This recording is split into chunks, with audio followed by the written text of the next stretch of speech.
Bom dia, boa tarde, boa noite, sejam bem-vindos a mais um vídeo aqui no canal. Eu me chamo Abner e no vídeo de hoje a gente vai falar sobre a, ehm, o conhecimento físico, sobre a mecânica, né? Sobre o lado mecânico, que é, que é o estudo dos movimentos dos corpos, entende? E pensando nos corpos e no movimento dos corpos, aquilo que ampara um corpo, o meio é o meio, né? É o meio que esse corpo se faz corpo. É a síntese do corpo.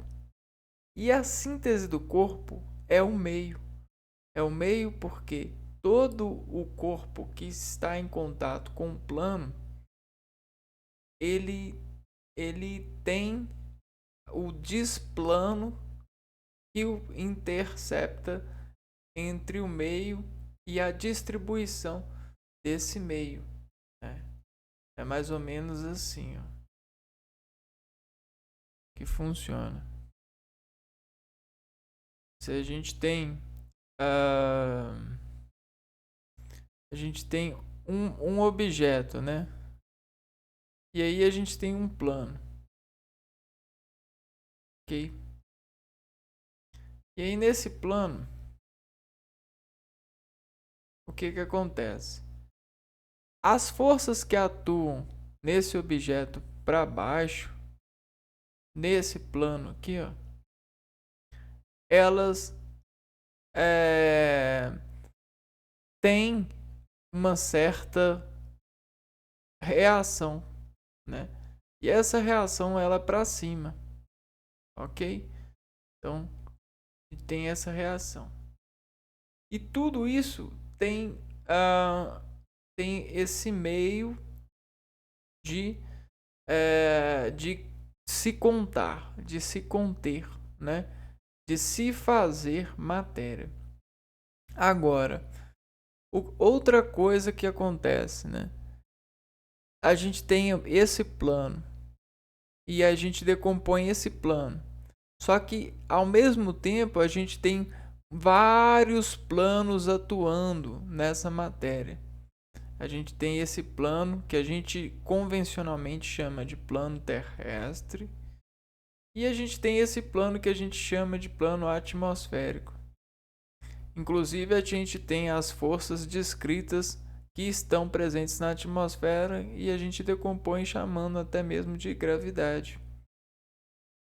E olha só o fenômeno dela atuando sobre um corpo. Olha o que ela faz com o corpo, né? Ela arca o corpo, abraçando o corpo. Então ela faz como que se fosse um arco no corpo. Ela desarca com o corpo a partir da atmosfera, preenchendo o corpo. E aí você se pergunta, por que ela preenche o corpo? Porque todo o corpo no universo que tem massa, né, que está em contato, ele tem uma carga. Tem uma carga. Átomos têm carga. Só que convencionalmente o universo diz tratar essa carga, esses átomos, fazendo a, a reação delas. E a reação dessas cargas, elas dizem acordar sobre o núcleo dessa matéria, o núcleo de cada átomo dessa matéria. Então não importa quantos átomos tem, né? Isso é outra área. Importa-se que a gente está falando de núcleos de átomos. Como a gente tem um sólido aqui dessa matéria, esse sólido sobre todos os átomos que aqui integram esse sólido vai fazer com que essa força se meie com essa e a força que está entre ela faça conversões a ponto de tornar tudo uma dinâmica. Então, a força da natureza eleva tudo à dinâmica dos corpos. Tudo. Por quê? Porque em dada circunstância ela precisa de ter o seu movimento para estar em constância com o universo. Por mais que o observador enxergue sobre definição de observar esse corpo parado, ele ainda está em movimento, ok? E aí, como que isso cria a interface? A interface, ela é quase que um campo. E esse campo é de modo circular. Então, circule o objeto. Opa. Circule o objeto. Opa. O que isso está dizendo para nós? Ok, está dizendo que a gente vai formar as camadas eletrônicas, que são precisamente as forças atmosféricas atuando sobre as cargas dos átomos dessa matéria, para manter a dinâmica dessa matéria sendo ativada, principalmente pelos raios de contração solar e pelas descargas solares, sobre esse efeito aqui, ó, sobre o efeito da constante. Tá vendo esse diferencial de feixe? Isso representa o Sol, e o Sol ele anda com as suas linhas de degraus, né? E aí a gente tem uma hora que tem mais Sol e uma hora que tem menos Sol. E assim sucessivamente. Que aí a gente conta o tempo. E o tempo, de certa forma, ele consegue contar-se circular, porque a gente tem uma referência de mais e uma de menos. E é o que a gente chama de fonte. A gente utiliza a fonte para contar, para marcar. E se a gente utiliza a fonte para marcar, a gente circunfere-se sobre a fonte que marca, para ver qual hora é, qual marca é. E aí a gente tem o maior grau, e do menor grau a gente tem os degraus que dizem marca. Da mesma forma, a gente tem as camadas materiais que dizem marcar a eletrosfera do sólido.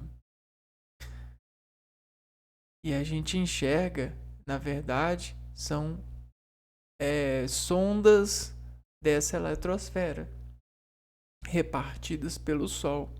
O Sol bate e descarrega o excesso da carga que tem contida nos átomos, formando o que a gente chama de pulsos de circunferência desses átomos em dinâmica sobre as pressões atmosféricas.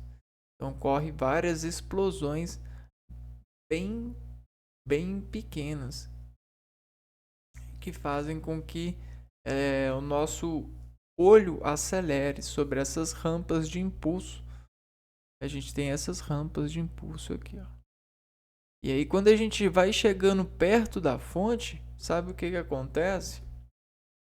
A gente vai conseguindo interceptar nessa relação do Sol sobre a descarga dessa matéria. E a gente vai enfrentando o campo e, de certa forma, a gente vai interrompendo esse campo para assomar essa matéria sobre nós. Então a gente, de repente, a gente interfere no movimento circular dos corpos, né? Nesse círculo de corpos, onde tem esse dado que se chama sistema também. Círculo é basicamente sistema. Ok? Então, o círculo, esse dado círculo, ele pode significar muitas coisas: um organismo, um sistema, uma célula, um condutor, é, um ambiente fechado, né? Um sistema fechado, um conjunto. E aí o que que acontece? Ahn, Quando a gente tem uma matéria aqui, ó, que é o núcleo desse círculo, é o átomo, né? Isso aqui é o núcleo do átomo. Núcleo que a gente pode fazer ser uma matéria no ambiente. Por que que a atmosfera ela vai circular isso, né? Por quê? Por causa do antônimo desse núcleo, por causa da reação a esse núcleo, né? Porque a atmosfera ela também tem vida, ela também tem sensação. Então, quando você tem uma grade na atmosfera e você coloca um peso nessa grade, a grade ela se deforma e por deformação ela vai fazer o seu círculo, a sua camada. Tá vendo? E aí as linhas vão sendo formadas e tudo basicamente é círculo. Então a gente consegue fazer a leitura da atmosfera a partir de harmônicos circulares. A gente consegue ver por parte, sentido e altura de notação material. Ok? Uma vez que tudo é matéria. Ok. Então, digamos que a gente agora, estudando a física, sobre a mecânica dos corpos, a gente consegue decompor o movimento circular. Né? O que, que é o movimento circular? A gente tem um movimento retilíneo uniforme. A gente tem um movimento retilíneo uniformemente variado. E aí agora a gente tem um movimento circular.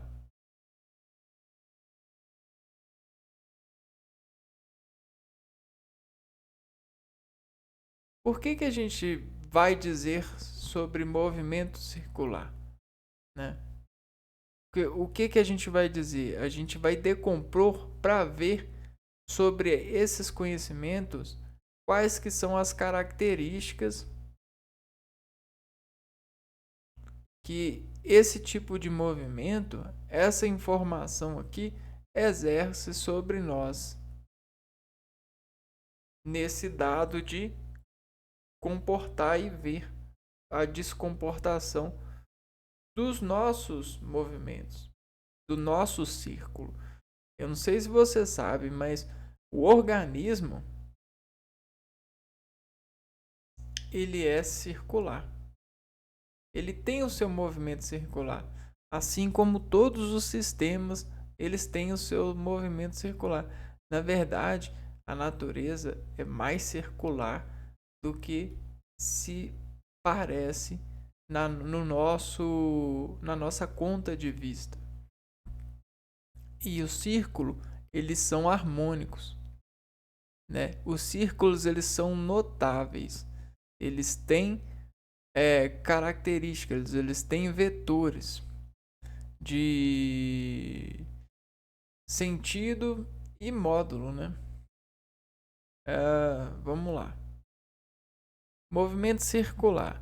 O movimento circular é aquele realizado por um corpo numa trajetória circular ou curvilínea. Então a gente está falando agora de trajetória circular ou curvilínea.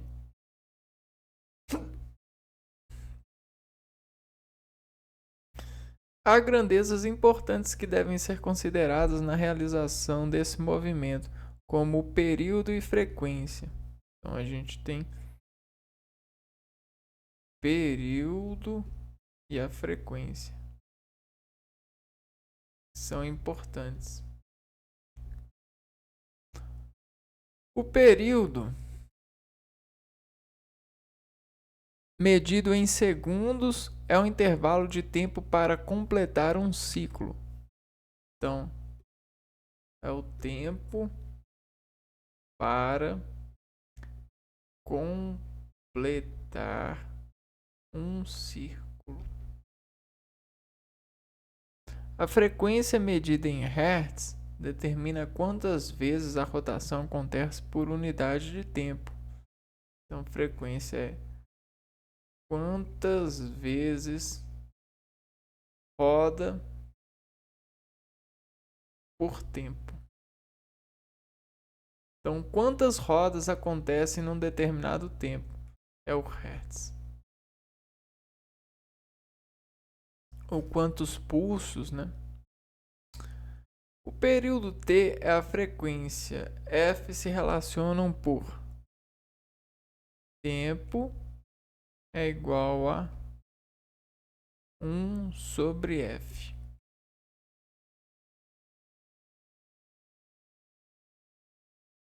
Então, T aqui é o período e F é a frequência.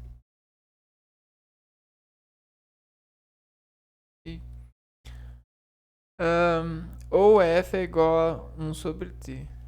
Ou frequência é igual a 1 sobre o período. Também é comum estudar o movimento circular uniforme, que é o movimento circular uniformemente variado, e o movimento circular uniformemente variado. Então, vamos lá. A gente tem geralmente um eixo, né, algo assim. E desse eixo, a gente coloca algo nesse eixo. E esse algo que a gente coloca, ele a partir de um eixo, de um meio de ligação, consegue rodar. Ok? E aí a gente começa a descrever esse rodar. O sentido horário ou anti-horário. A velocidade, né, é igual a voltas. Quantas velocidades? Como que a gente vai medir a velocidade aqui? Ela realiza quantas voltas, quantos 360, né, graus, anda quantos 360, sai desse ponto e volta para esse ponto. Em quantos segundos, né? Sobre segundos. E aí a velocidade e o tempo. Velocidade. E aí a partir disso a gente pode colocar algum dispositivo aqui, ó, que assopra. A gente pode colocar, por exemplo, um vento ou uma turbina que faz com que a força exercida nessa matéria aqui, ó, supere a que já existe. Então a gente começa a controlar ela de lado de fora a partir da aceleração. A gente chama de aceleração a força que a gente demanda para ela. A gente coloca uma ameaça, a gente ameaça, a gente manda energia que vence a energia. Sabe quando alguém começa a falar mais alto que você? o que ele está se tornando? Uma ameaça à sua aceleração que era constante. Ele está buscando negociar modificações na aceleração do seu estado, do seu organismo ou daquilo que está funcionando sobre o vetor de comportamento, de composição, ok? E aí é por isso, né? A unidade de aceleração é a centrípeta. A única aceleração no movimento circular uniforme é a centrípeta. A gente vai ver isso. Posição angular.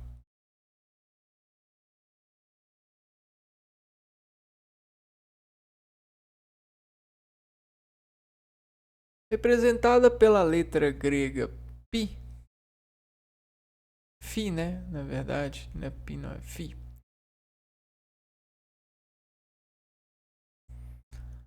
A posição angular descreve o arco de um trecho da trajetória indicada por determinado ângulo. A posição angular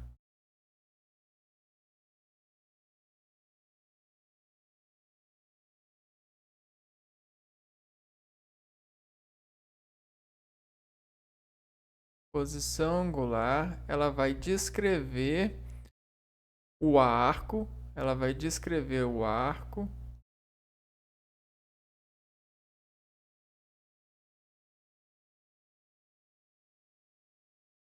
de um trecho da trajetória indicada por determinado ângulo.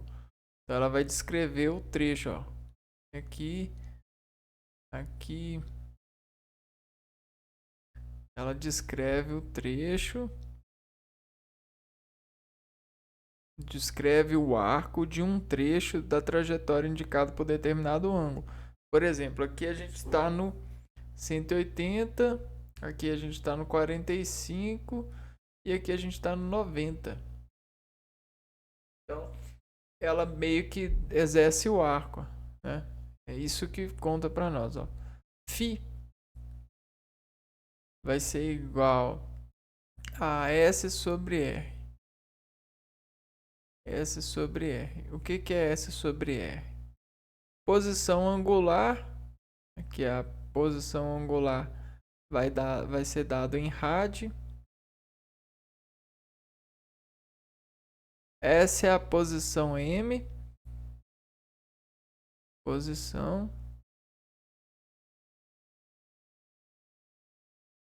sobre o raio da circunferência. Sobre o raio. E o raio é isso daqui, ó. É a distância daqui até aqui. Ó. Esse é o raio.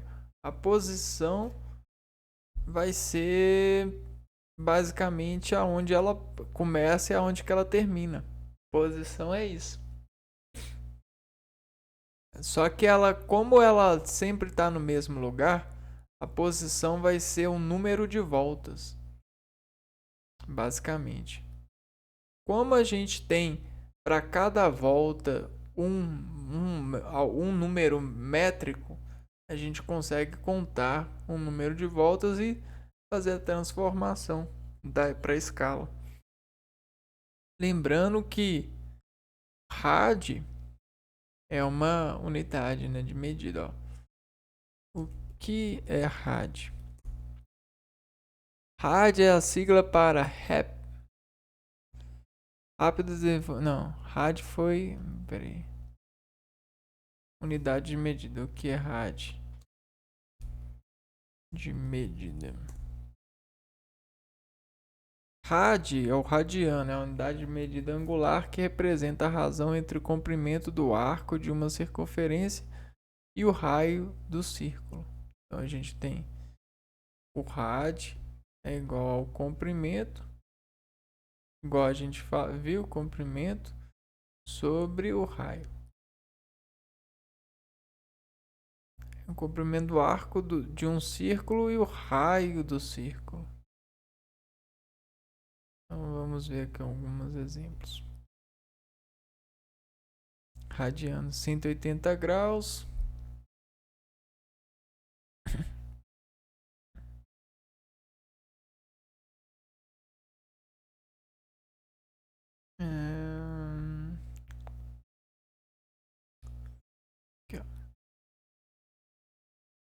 Um radiano, um rad. Radiano 180 graus. Melhor eu pegar essa daqui, ó. Radianos.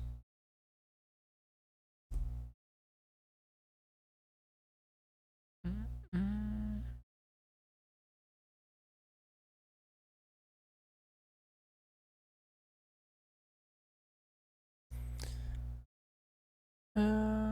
Aqui.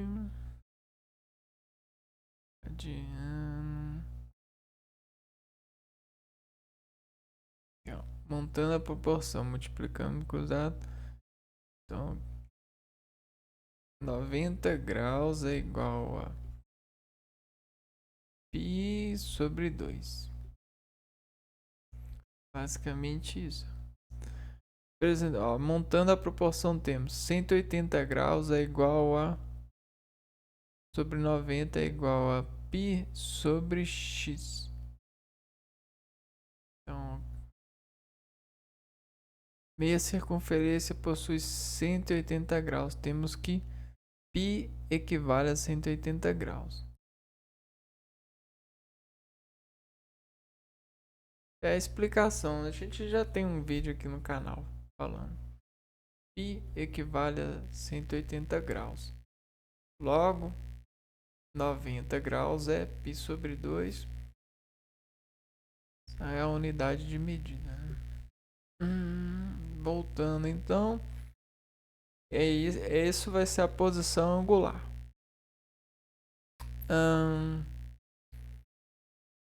Deslocamento angular. Deslocamento angular. Representado por ΔΦ. ΔΦ, o deslocamento angular define a posição angular final e inicial da trajetória. Então você tem o ΔΦ,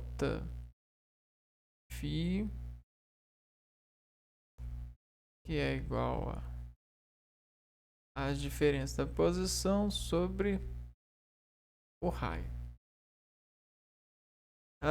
Deslocamento angular inicial e final e a diferença entre a posição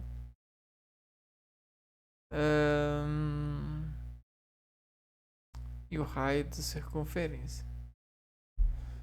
Deslocamento angular. Ele representa aqui então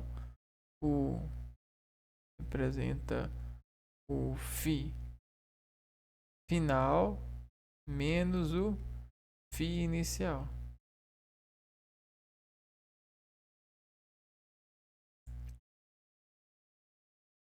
É igual a posição final menos a posição inicial dividido pelo raio da circunferência. Velocidade angular média.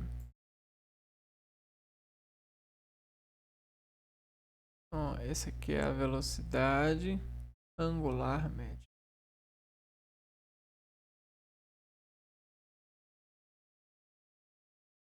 Tá? Ou seja, quando a gente está rodando, né? A gente está utilizando a roda como a medida de escalar. Todo o percurso que ela roda, todas as rodas que ela faz, ela consegue ter uma média sobre um instante. Então, se a gente analisar os instantes, né, de movimento, a gente consegue a média da velocidade. Né? Vamos lá. A velocidade angular média é representada pela letra grega ômega.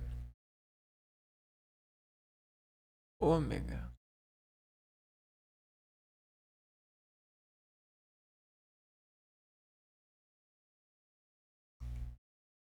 Ai, ai.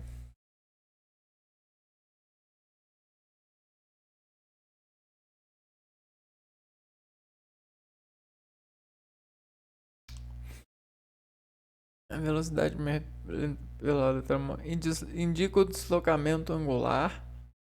Indica o deslocamento angular pelo intervalo de tempo do movimento na trajetória. Então, o tempo sobre essa trajetória vai dar o que a gente chama de velocidade.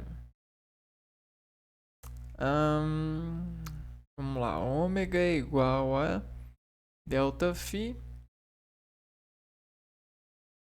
sobre delta t, onde a velocidade angular média é dada por radianos sobre tempo sobre segundos.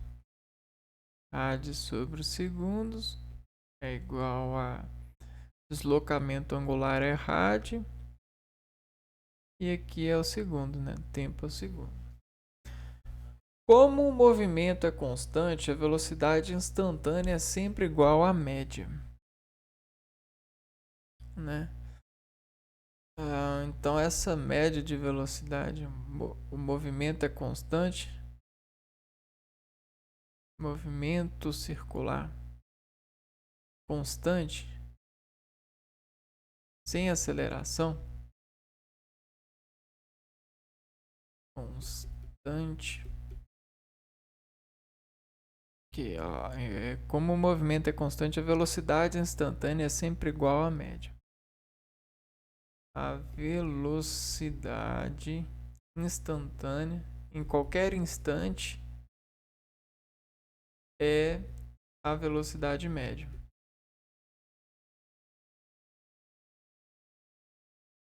Então, em qualquer local de deslocamento, você está deslocando aqui, ó, com um carro. Em qualquer local aqui, ó, a velocidade vai ser a mesma, né? Vai ser a velocidade. Se você medir aqui, o delta daqui até aqui, você consegue dizer que aqui a velocidade vai ser a mesma do que aqui, porque considerando que é um movimento retilíneo constante, movimento circular, né, constante, porque a gente vai ver que a gente consegue compor a roda sobre outras coisas, né, o movimento circular sobre outras coisas e descompor também. Igual a média.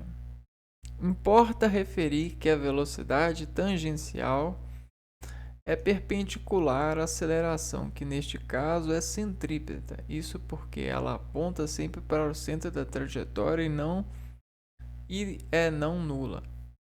Então, importa referir que a velocidade tangencial é perpendicular à aceleração. O que é velocidade tangencial? Tangente, né? Vamos ver aqui, ó.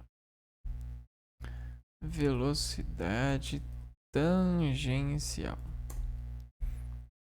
Velocidade tangencial é a velocidade instantânea de um ponto em um movimento circular. Ela descreve a velocidade de um objeto se movendo em uma direção específica enquanto orbita algo. Então, ela descreve a velocidade de um objeto se movendo em uma direção específica enquanto orbita algo. Então, você tem a órbita é isso daqui, ó.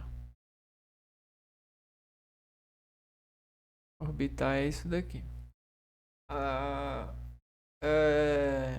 Enquanto isso daqui orbita isso daqui, a velocidade, né, cá.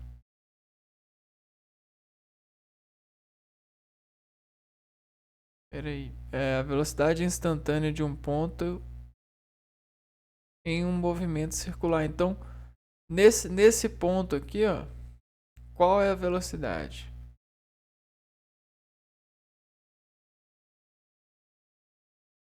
Essa velocidade aqui, ela é chamada de velocidade tangencial.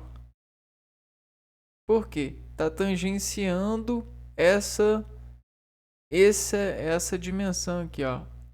Essa marca. Esse círculo, né? Está orbitando isso. Então, isso é velocidade tangencial. Importa referir que a velocidade tangencial é perpendicular à aceleração. Velocidade tangencial. Perpendicular à aceleração. E nesse caso a aceleração é constante. Neste caso é centrípeta. Então neste caso a gente tem a aceleração centrípeta. Por que é centrípeta? Porque nenhuma circunferência, o condicionamento que faz o movimento está no meio. Então é do meio que parte a fonte que faz mover, né? É desse meio aqui, ó, que a liga, né, a fibra,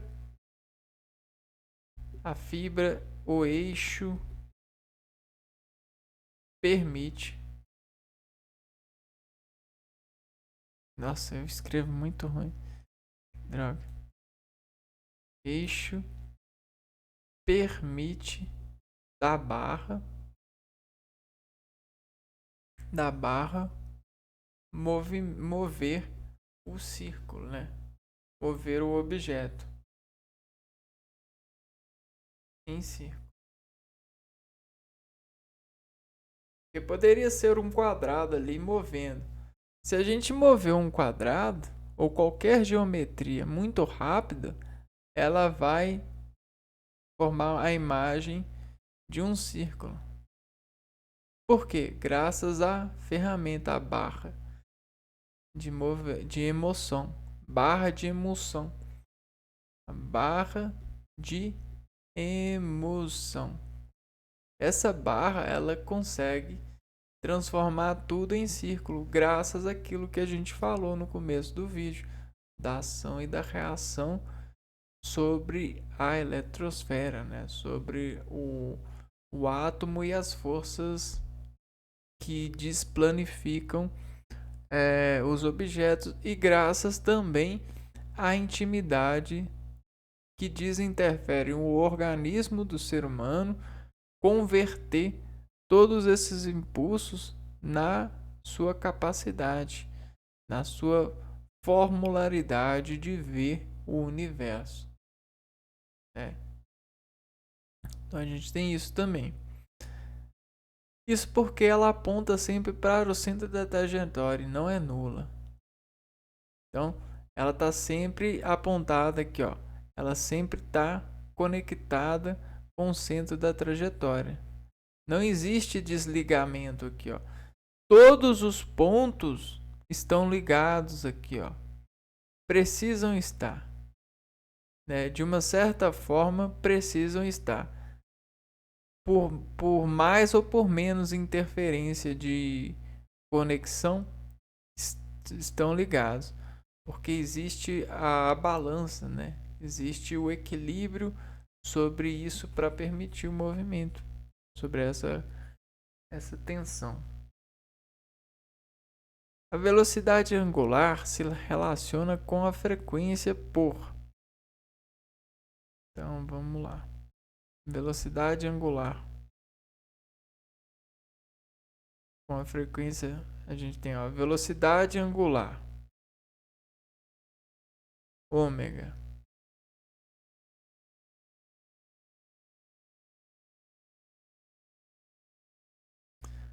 É igual a 2π vezes a frequência.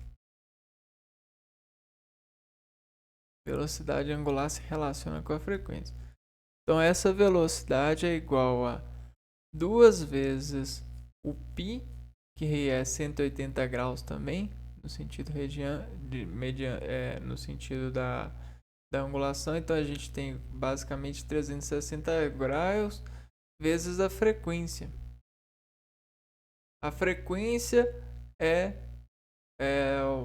1 sobre o período. Período é o tempo que é o quanto tempo leva para fazer uma volta, né? Um período. Isso é um período. E aí a velocidade vai ser isso, né? Basicamente quanto tempo leva para dar uma volta. Né, no sentido desse 2π vezes frequência, certo? Frequência 2π. Continuando aqui, ó, saborear essa porção de conhecimento. Aceleração centrípeta. Aí chegamos na centrípeta. Centrípeta. Aceleração centrípeta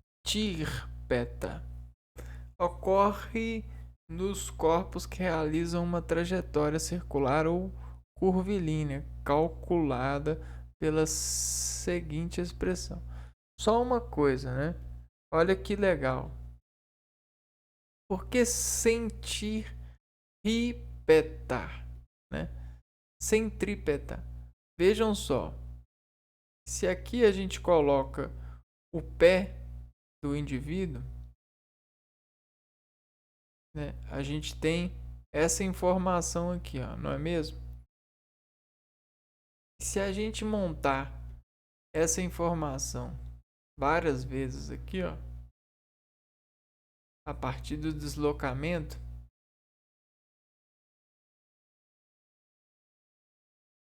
olha o que a gente tem. Dobra, faz a união desse verso. Né? Aí olha o que a gente tem. A gente tem isso daqui, ó.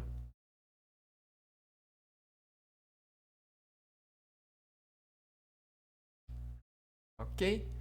Tá vendo o x? Esse é o x da questão. Agora, se a gente quiser mudar a escala, a gente só precisa dividir a área por mais superfícies, por mais pés possível. Né? Um pé, isso aqui é um pé. Centrípeta é isso.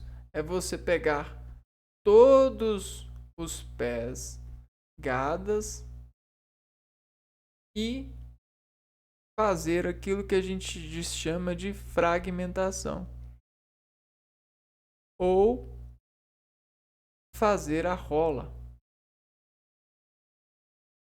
A rola. No sentido técnico mesmo, né? Fazer a rola. A interpretação dessas pegadas no sentido trípeta, né? No sentido de um objetivo. Esse objetivo desuniu-se sobre esse eixo. Então aqui, ó. A gente tem o eixo disso. E olha aqui.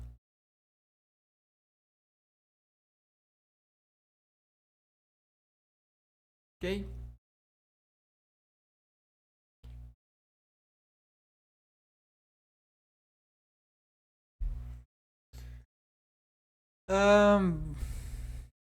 A aceleração centrípeta ocorre nos corpos que realizam uma trajetória circular ou curvilínea, calculada pela seguinte expressão. A aceleração centrípeta é igual a velocidade ao quadrado em metros por segundo sobre o raio da trajetória circular. Essa é a aceleração centrípeta. Essa aceleração centrípeta vai ser igual a velocidade ao quadrado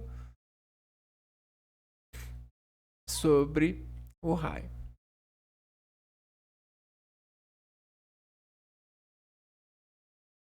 Hum, Agora a força centrípeta.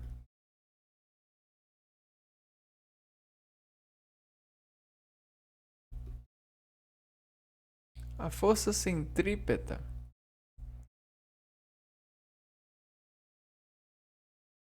está presente nos movimentos circulares, calculada através da fórmula da segunda lei de Newton, princípio da dinâmica. Então a força circular vai ser igual a força centrípeta, né? Vai ser igual em Newton a massa vezes a aceleração. A massa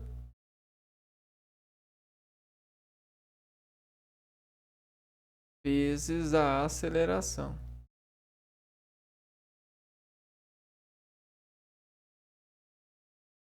Ok?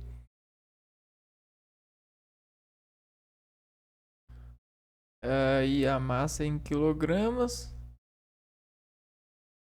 e a aceleração em metros por segundo ao quadrado.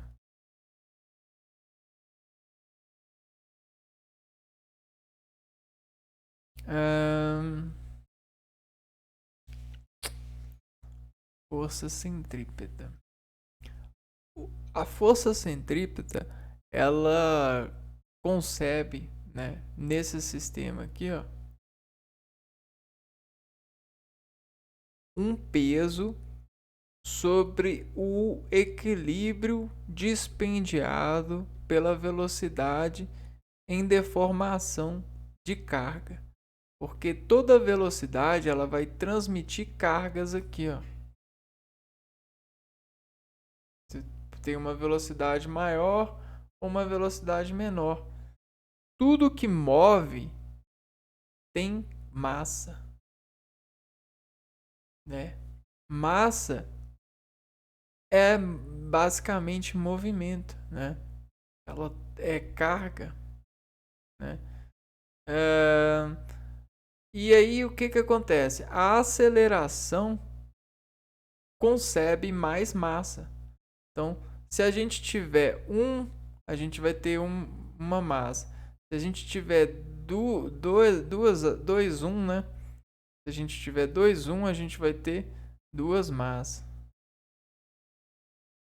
E aí, subsequentemente, se a gente tiver 3 aceleração, aqui ó, 3, né? A gente vai ter 3 massas. E aí, isso sucessivamente, né? Olha que doido. E aí a força centrípeta, ela vai ser maior. Ela vai ter mais, vai ser maior aqui, ó, nesse sentido.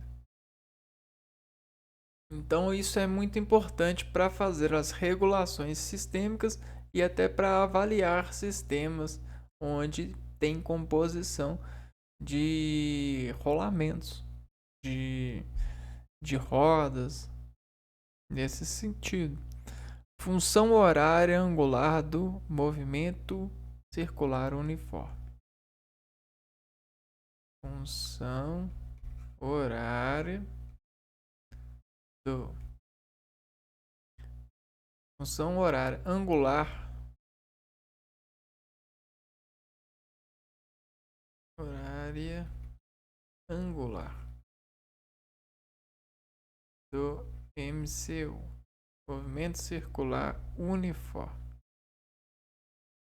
A função horária determina a posição de um móvel na trajetória após o movimento ter se iniciado em algum instante de tempo. Então, é basicamente para determinar a posição. A posição. A gente vai utilizar então o φ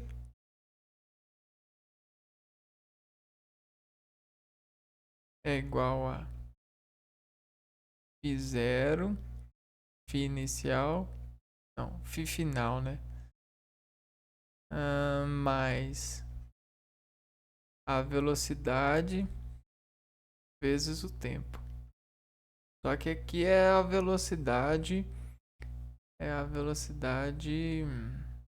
angular média.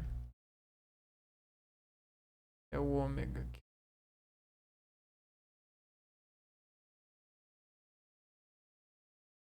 Angular média. Lembrando que a velocidade angular é isso daqui, ó.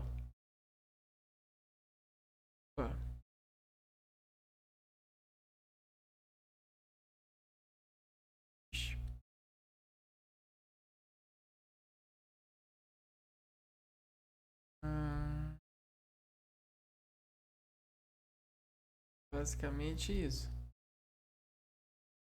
O que é isso? Isso aqui é basicamente movimento aqui, ó.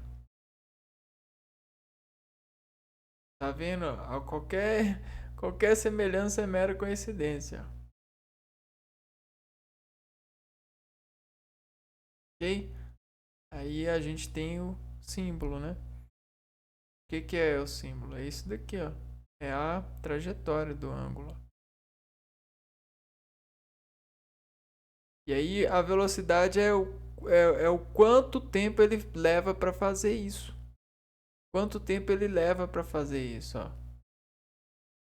Quanto tempo? Tá vendo? O que é tempo? Tempo é essa distância aqui, ó. Isso aqui é um segundo. Isso aqui é outro segundo. 3, 4, 5, 6, 7 segundos. 7 segmentos de tempo. Tá vendo como que a gente faz para medir as coisas? A régua mede tudo, tá vendo? E aí a gente leva 7 segundos para fazer esse movimento. A gente consegue até mesmo fazer isso aqui, ó. Tá vendo? 1, 2, 3, 4, 6, 7. Mais ou menos isso daqui. Não tá totalmente legal, certinho, editadinho, mas dá para fazer isso. Dá para dividir o interior em 7. Assim como a gente tem a estrela de 5, né? Aqui, ó.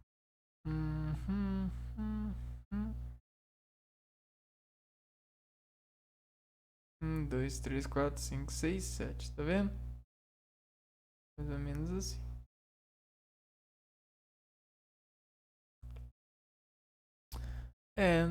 Acho que não deu pra pegar isso aqui direito, não.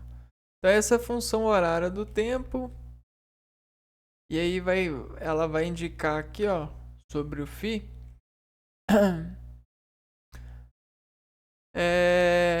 Qual que é a posição? Qual que é a posição do móvel na trajetória?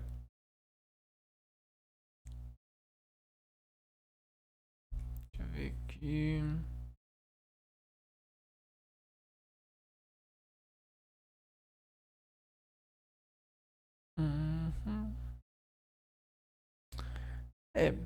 Eu vou parar o vídeo por aqui e aí depois eu continuo enaltecendo o conhecimento físico que cuida, né, do lado do saber, do lado do trabalho com projetos de composição material, onde precisam de às vezes utilizar do reconhecimento da análise antecipada dessas características para transportar elas sobre escala para componentes maiores, né? Então a gente consegue assumir créditos maiores porque a gente consegue testar sobre resoluções em menores escalas, né? Principalmente investigando essas características, como a gente viu muito bem sobre a força de conexão com esse eixo, a escala sobre essa fórmula, né? E aí isso nos deixa preciso e isso entrega segurança, principalmente para componentizações de, de objetos que vão portar e vão entregar desse comportamento é, é, movimentos centrípetos, movimentos circulares. E aí a gente tem polias, tem elevadores que funcionam à base de polias, a gente tem bicicletas, a gente tem carro, rodas, né? A gente tem vários, a gente tem engenhos, isso e aquilo, que completam e utilizam dessa fonte, sabe? Então é isso, no outro vídeo a gente termina então de, de se alimentar desses conhecimentos e a gente vai ficando por aqui por hoje, é só então. Até o próximo vídeo. Fui!